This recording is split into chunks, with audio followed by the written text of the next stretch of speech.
విశాఖ జిల్లా వెదల్ల నరవ గ్రామ పెద్దలకు, గ్రామస్తులకు, యువతకు, మహిళలకు, అన్నదమ్ములకు, అక్క చెల్లెలకు అందరికీ పేరు పేరున హృదయపూర్వక నమస్కారాలు తెలియజేస్తూ అందరికీ శ్రీకృష్ణ జన్మాష్టమి శుభాకాంక్షలు తెలియజేస్తూ ఆ స్వామి వారి ఆశీస్సులు అందరికీ ఉండాలని, అందరికీ మంచి జరగాలని మనస్ఫూర్తిగా కోరుకుంటూ ఈ ప్రాంతము, ఈ ప్రాంత వాసులు, గ్రామస్తులు, యువత అందరూ ఇంకా ఎంతో అభివృద్ధి చెందాలని, దానికి ఆ స్వామివారి ఆశీస్సులు ఉండాలని చెప్పి మనస్ఫూర్తిగా ఆ భగవంతుని ప్రార్థిస్తూ ఈరోజు నన్ను ఈ కార్యక్రమానికి ఆహ్వానించిన ప్రతి ఒక్కరికి ధన్యవాదాలు తెలియజేస్తూ, చాలామంది నన్ను ఒక ప్రశ్న అడుగుతుంటారు.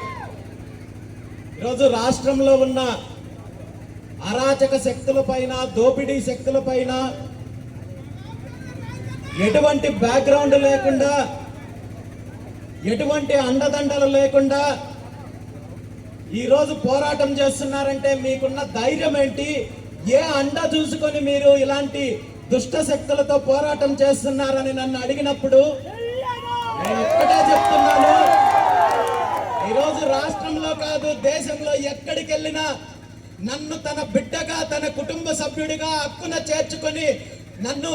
ఆదరించే మీలాంటి కుటుంబ సభ్యులు, ఉన్నంత వరకు ఇంతకంటే నాకు వేరే అండేం కావాలి, ఇంతకంటే నాకు వేరే ధైర్యం ఏమి కావాలని చెప్పి ఈరోజు తెలియజేస్తున్నాను. మీ అందరికీ తెలుసు, నేను చేస్తున్నది రాజకీయ పోరాటం కాదు, రాజకీయ పదవుల కోసం పోరాటం కాదు. ఈ రాష్ట్రంలో దశాబ్దాల కాలం నుండి వేళ్లు నూరుకుపోయి ఈ రాష్ట్రాన్ని, ఈ రాష్ట్ర సంపదను, మన భవిష్యత్తును, మన రాష్ట్రం యొక్క పూర్తి అన్ని వనరులను వాళ్ళ కుటుంబ ఆస్తులాగా దోపిడీ చేస్తున్న అరాచక శక్తులను తరిమి కొట్టడానికి చేస్తున్న యుద్ధం అనే విషయాన్ని మీ అందరికీ తెలియజేస్తున్నాను. ఇప్పటి వరకు మనము చరిత్రలో ఎంతో మంది రాజులు, చక్రవర్తులు యుద్ధాలు చేశారు, మనము చరిత్ర చదువుకున్నాము. కానీ ఈ రోజు గత 30-40 సంవత్సరాల నుండి మన తెలుగు రాష్ట్రాల్లో 2 కుటుంబాలు రాష్ట్రాన్ని వాళ్ళ అప్ప సొమ్ములాగా పెట్టుకొని రాష్ట్ర సంపదను, రాష్ట్ర భూములను, ఖనిజాలను,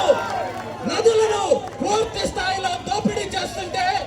ఏమీ చెయ్యలేని స్థితిలో మనం ఉన్నామంటే ఎక్కడ ఒక చోట మార్పు మొదలవ్వాలి,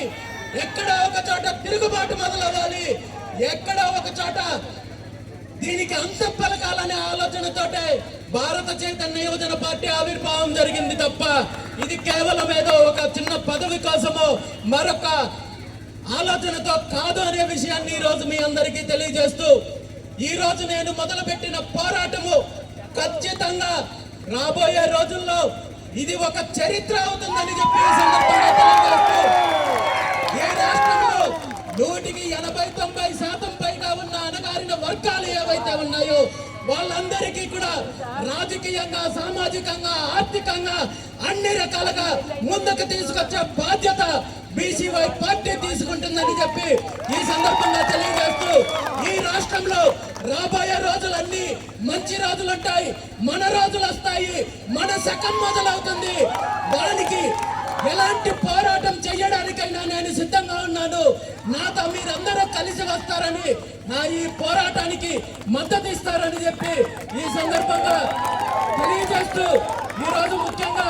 ఈ కార్యక్రమానికి నన్ను ఆహ్వానించి నన్ను ఒక కుటుంబ సభ్యుడిలాగా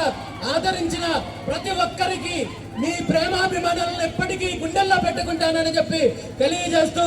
ముఖ్యంగా వెదురు నరవ సంబంధించిన యువత ఇంకా మరిన్ని కార్యక్రమాలు చేయాలని, రాబోయే రోజుల్లో అన్ని రకాలుగా అభివృద్ధి చెందాలని, ఈ ఐకమత్యము కేవలము ఆధ్యాత్మిక కార్యక్రమాలకో, పండుగలకో, ఉత్సవాలకు మాత్రమే పరిమితం అవ్వకూడదు. ఈ గ్రామ అభివృద్ధిలో కావచ్చు, ఈ జిల్లా అభివృద్ధిలో కావచ్చు, రాజకీయంగా, సామాజికంగా మీరందరూ ముందడుగు వేయాలని చెప్పి దానికి కావలసిన తోడ్పాటు నేను మీకు అందిస్తానని చెప్పి తెలియజేస్తూ, మరొక్కసారి ఈ అవకాశం కల్పించిన పెద్దలందరికీ కూడా ధన్యవాదాలు తెలియజేస్తూ సెలవు తీసుకుంటున్నాను.